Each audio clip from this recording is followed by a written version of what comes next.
Assalamualaikum warahmatullahi wabarakatuh.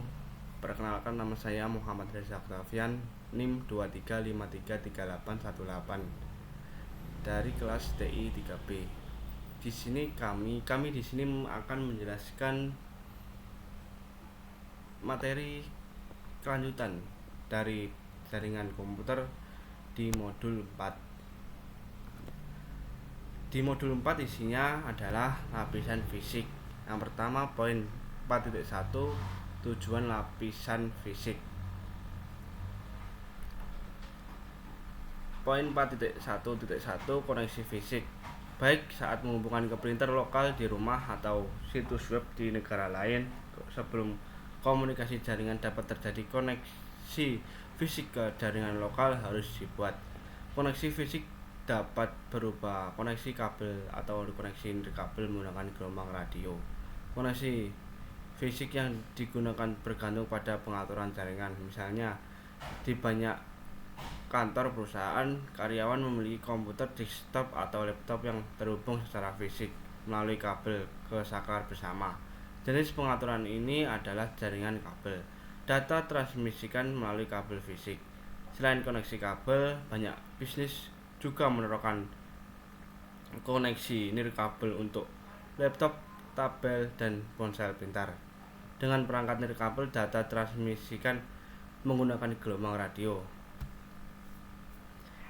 Konektivitas nirkabel sudah umum karena individu dan bisnis sama-sama menemukan kelebihannya. Yang pertama, router nirkabel. Router nirkabel mirip dengan kantor perusahaan sebagai bersama rumah menawarkan konektivitas kabel dan nirkabel ke jaringan.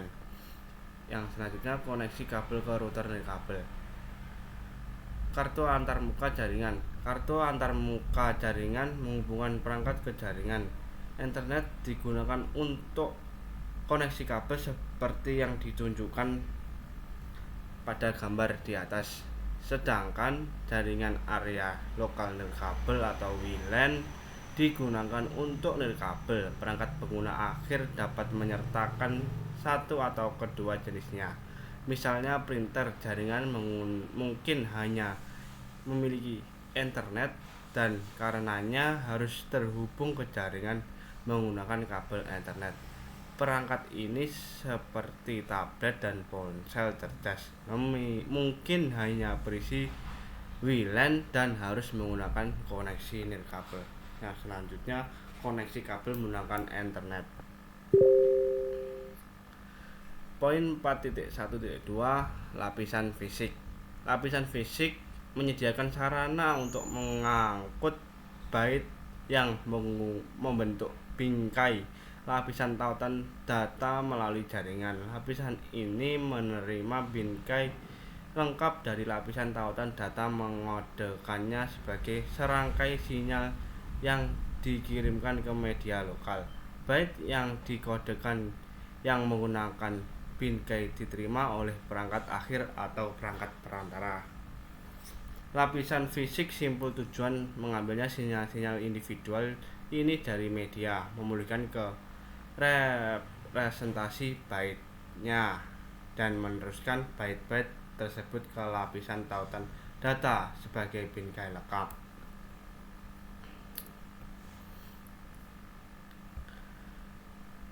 Yang selanjutnya, 4.2, karakteristik lapisan fisik. Poin 4.2.1, standar lapisan fisik. Pada topiknya sebelumnya, Anda memperoleh gambaran umum tingkat tinggi tentang lapisan fisik dan tempatnya dalam jaringan. Lapisan fisik terdiri dari sirkuit elektronik, media, konektor yang dikembangkan oleh para insinyur. Oleh karena itu, sudah sepantasnya standar yang mengatur perangkat keras ini ditetapkan oleh organisasi teknik listrik dan komunikasi yang relevan. Ada banyak organisasi internasional dan nasional, organisasi pemerintah yang mengatur, dan perusahaan swasta yang terlibat dalam menetapkan dan memelihara standar lapisan fisik. 4.2.2 Komponen fisik. Komponen fisik adalah perangkat keras elektronik, media, dan konektor lain yang mengirimkan sinyal yang mewakili byte. Komponen perangkat keras seperti NIC, antarmuka, dan konektor, bahan kabel, dan desain kabel semuanya ditetapkan dalam standar yang terkait dengan lapisan fisik. Yang selanjutnya poin 4.2.3 mengkodekan.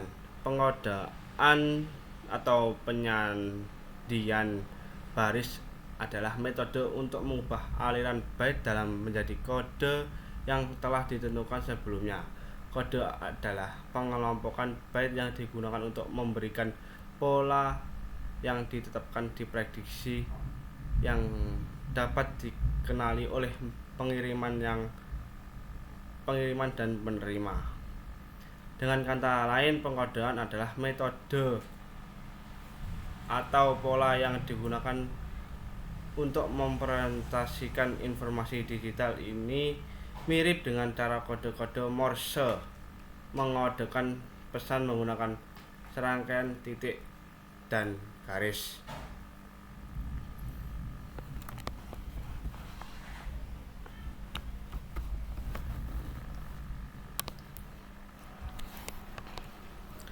Poin 2.4 Persinyalan.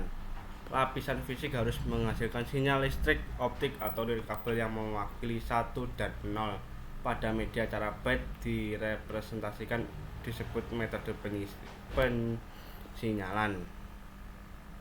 Nah, selanjutnya 4.2.5 Lebar pita.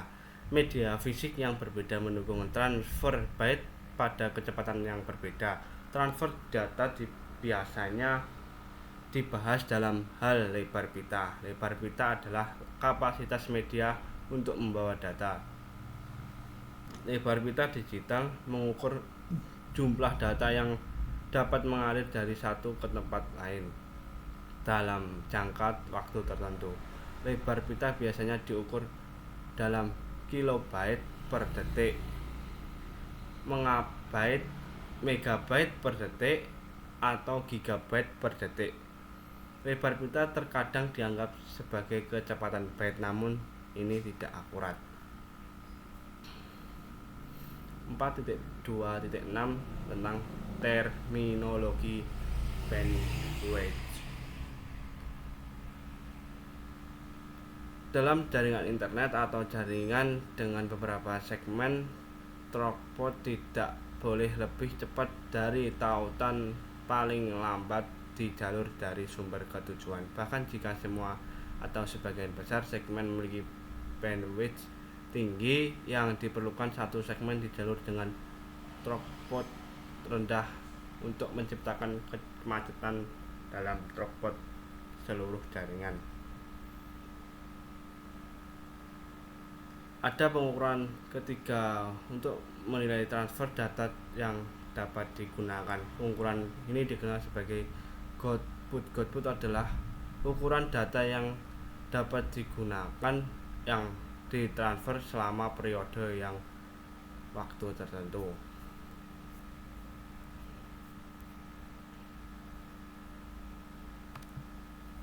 Selanjutnya poin 4.3 tentang kabel tembaga. 4.3.1 Karakteristik kabel tembaga. Kabel tembaga merupakan jenis kabel yang paling umum digunakan dalam jaringan saat ini. Bahkan kabel tembaga bukan hanya satu jenis kabel, ada 3 jenis kabel tembaga yang masing-masingnya digunakan dalam situasi tertentu. Jaringan menggunakan media tembaga karena murah, mudah dipasang, dan memiliki resistansi rendah terhadap arus listrik. Namun media tembaga dibatasi oleh jarak dan gangguan sinyal. 4.3.2 Jenis-jenis kabel tembaga. Yang pertama, kabel twisted pair atau UTP tanpa pelindung. Yang kedua, kabel twisted pair atau STP terlindung. Yang ketiga, kabel koaksial. 4.3.3 Kabel UTP.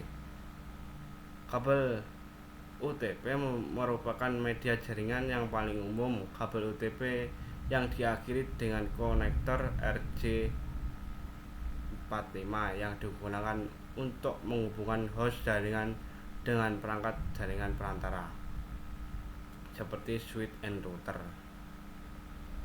Yang selanjutnya kabel terlindung atau STP.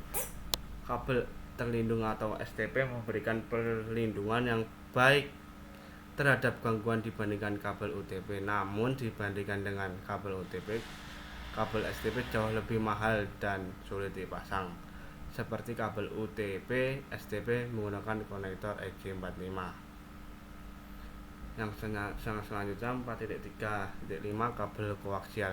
Kabel koaksial atau yang disingkat koaks mendapatkan namanya dari fakta bahwa terdapat dua konduktor yang berbagai sumbu yang sama.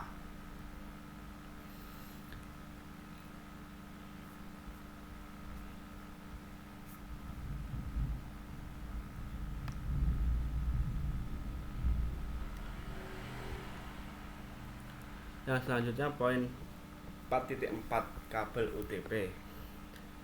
Sifat-sifat kabel UTP.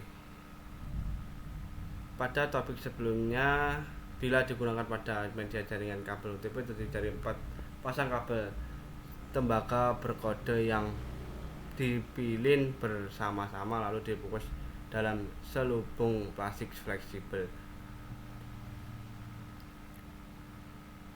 Sifat-sifat kabel UTP. Yang selanjutnya 4.4.2 standar dan konektor kabel UTP. Pengkabelan UTP mematuhi standar yang ditetapkan bersama oleh TIA. Secara khusus, TIA menetapkan standar pengkabelan komersial untuk instalasi LAN yang merupakan standar yang paling umum digunakan dalam lingkungan perkabelan LAN. Beberapa elemen yang ditetapkan pada sebagai berikut. Yang pertama jenis kabel, yang kedua panjang kabel, yang ketiga konektor, yang keempat terminasi kabel, yang kelima metode pengujian kabel.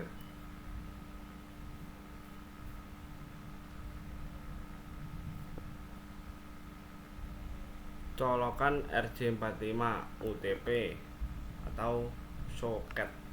Soket yang ditunjukkan pada gambar adalah komponen betina dari perangkat jaringan dinding stop kontak partisi bilik atau panel patch. Bila diakhiri dengan tidak tepat, setiap kabel berpotensi menjadi sumber penurunan kinerja lapisan fisik.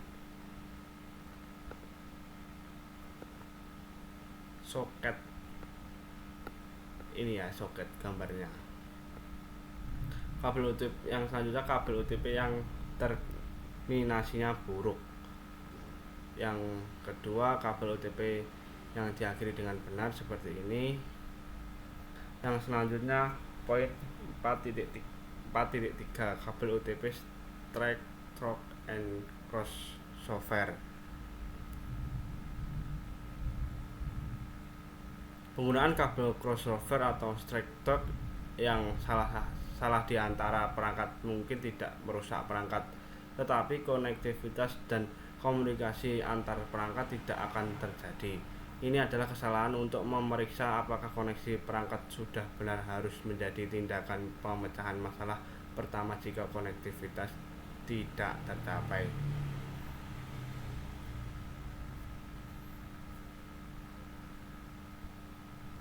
Yang selanjutnya poin 4.5 kabel serat optik.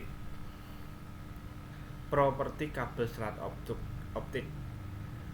Kabel serat optik mentransmisikan data melalui jarak yang lebih jauh dan pada bandwidth yang lebih tinggi daripada media jaringan lainnya. Tidak seperti kabel tembaga, kabel serat optik dapat mentransmisikan sinyal dengan redaman yang lebih sedikit dan sepenuhnya kebal terhadap EMI dan RFI. Serat optik umumnya digunakan untuk menghubungkan perangkat jaringan.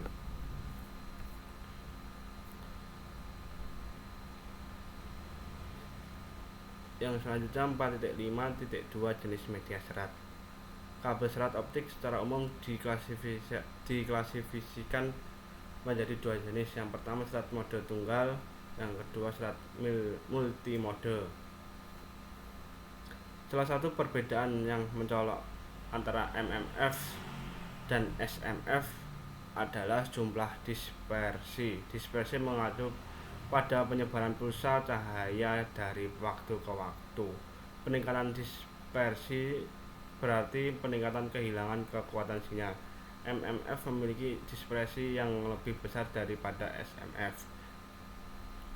Itulah sebabnya MMF hanya dapat menempuh jarak 500 meter sebelum kehilangan sinyal.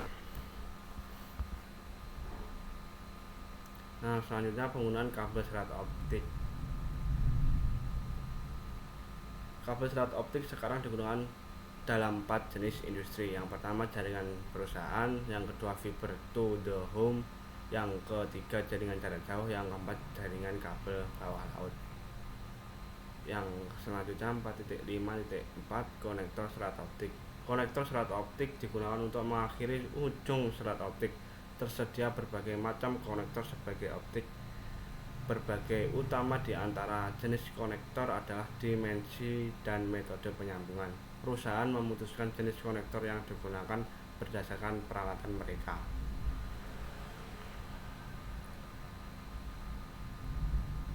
Yang selanjutnya 4.5.5 kabel patch serat optik. Kabel patch fiber diperlukan untuk menghubungkan perangkat infrastruktur. Penggunaan warna membedakan antara kabel patch mode tunggal dan multimode. Jaket kuning untuk kabel fiber mode tunggal dan oranye atau aqua untuk kabel fiber multimode. Yang selanjutnya 4.5.6 serat versus tembaga. Saat ini sebagai besar lingkungan perusahaan, serat optik terutama digunakan sebagai kabel tulang punggung untuk koneksi ke titik dengan lalu lintas tinggi antar fasilitas distribusi data. Serat optik juga digunakan untuk interkoneksi gedung-gedung di kampus dengan banyak gedung.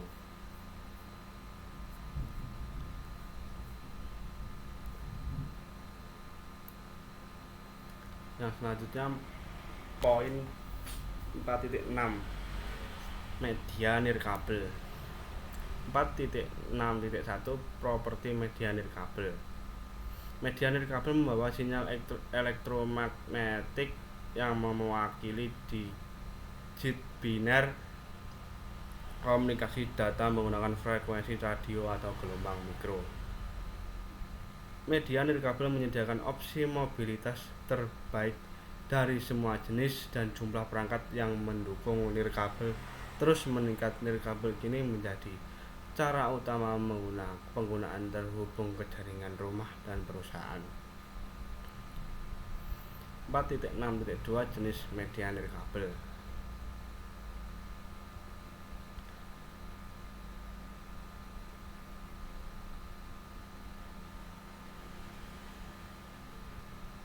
Yang selanjutnya 4.6.3 jaringan LAN nirkabel. Seiring berkembangnya teknologi, sejumlah standar berbasis WLAN telah muncul. Saat membeli perangkat nirkabel, pastikan kompatibilitas dan interoperabilitasnya. Manfaat teknologi komunikasi data nirkabel sudah jelas, terutama penghematannya biaya pemasangan kabel di tempat dan kemudahan mobilitas host.